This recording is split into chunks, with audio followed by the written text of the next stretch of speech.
I'm Diego at MonsterVine, and I'm here with Patrick Quah, producer at GIANT SQUID Studios. And we're here seeing Pathless. Could you tell us like the basic just selling pitch of the game?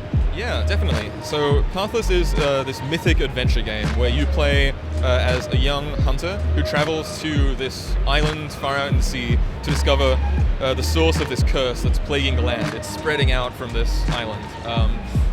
Along the way, she befriends an eagle, and your sort of bond with that eagle companion informs the gameplay and story as you move through exploring this open world and sort of trying to figure out the mystery behind where this curse is coming from and how you can lift the curse. And the thing that immediately sold me was the sprinting or the movement mechanic, like how just fast and effortless it is. Like how many iterations did it take to just really nail that sort of feel? Yeah, we went through a bunch of iterations, but we always knew from the beginning that we wanted the player to feel really graceful and really skillful. The idea was that because the character is a master archer, we want the player to feel like a master archer. So the aiming is sort of timing based instead of sort of heretical. So the player has to sort of merge their sprinting and gliding and flying with their bow shots to kind of get this boost of speed at the right moment, and that kind of helps you progress and move throughout the world in this really sort of graceful, dexterous way. Yeah, it's really cool how you say it's timing based, because it did feel a bit like a rhythm game as I was sliding through and making sure I'm hitting the targets right at the right moment to get the maximum amount of stamina back so I can keep just going fast and fast.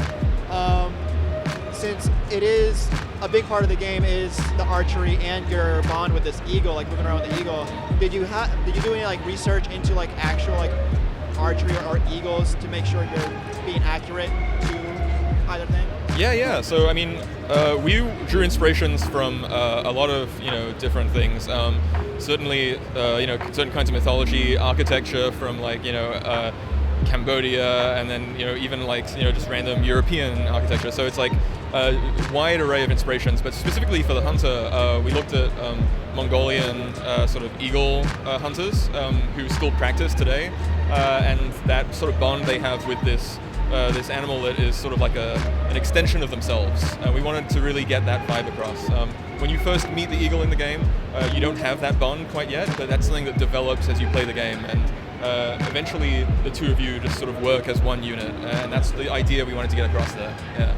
And you mentioned to me earlier that so you're in this open area, you're collecting these runes to cleanse the land, and then you get up with a boss battle. Could you describe what those fights are like? Because I didn't get to it in time, but yeah, for sure. Yeah, so once you explore the open world, which is broken up into different sort of areas. Once you cleanse an area, you can then sort of bring down the curse to a point where you can approach the boss in that area, and each area has a distinct boss, which will sort of be the climax of that zone.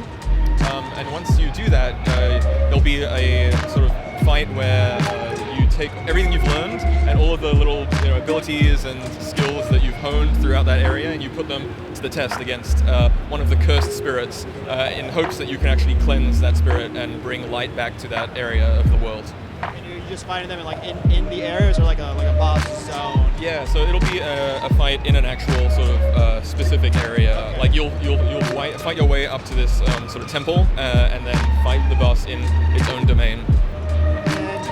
So at one point during the demo, this red mist just swamped the area. Could you describe that a bit more? And these enemies were stalking with the area. Yeah, definitely. So we wanted this curse that is afflicting the land to feel like an active thing, something that's actually really scary and is actively corrupting the world around you as you move through it.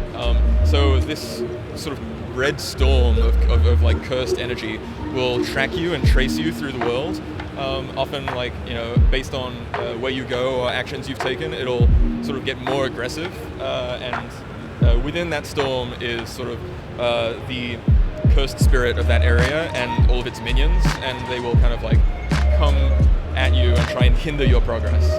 And so once you've actually visited every obelisk and cleansed the obelisks with offerings, then that sort of red storm dies down a little bit, and then you can actually sort of go on the defensive against that spirit. But prior to that, you're the one being hunted by the spirit of the area. Yeah. And I saw like while sprinting around, there's like wildlife, and they look kind of like corrupted. So I assume like when you cleanse an obelisk, those animals are less corrupted. Can you interact with them in any sort of way? Because I'm seeing the girl over here playing, and she's got deer running next to her, and I'm like, I didn't get that. They weren't cool like that to me. Yeah, we wanted this idea of like, even though you are, this sort of hunter and you carry a bow, you have this sort of love for the natural world around you, and all of these animals, these deer, rabbits, boars, etc., that live in this world have also become afflicted by this curse. And so you're trying not only to lift the curse from the land, but also from all of the fauna that live in this place. And so as you do that, sometimes you'll make a friend or two, and they'll follow you around for a while, and some little secrets to be found there. And while playing, like, the game is just super cinematic, just with the music, just especially when you're sprinting, you got a good chain rhythm with the sprinting, it just swells up. What's a movie you would use to describe the game?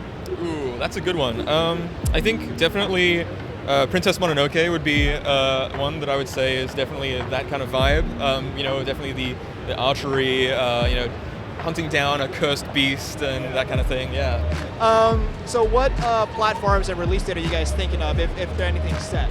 Yeah, so no set release date yet, but we're definitely releasing in 2020. So later this year. And the platforms right now are PS4, Apple Arcade, and PC on the Epic Games Store. Okay. All right, cool. Thanks a lot for taking the time. Thanks so much for playing.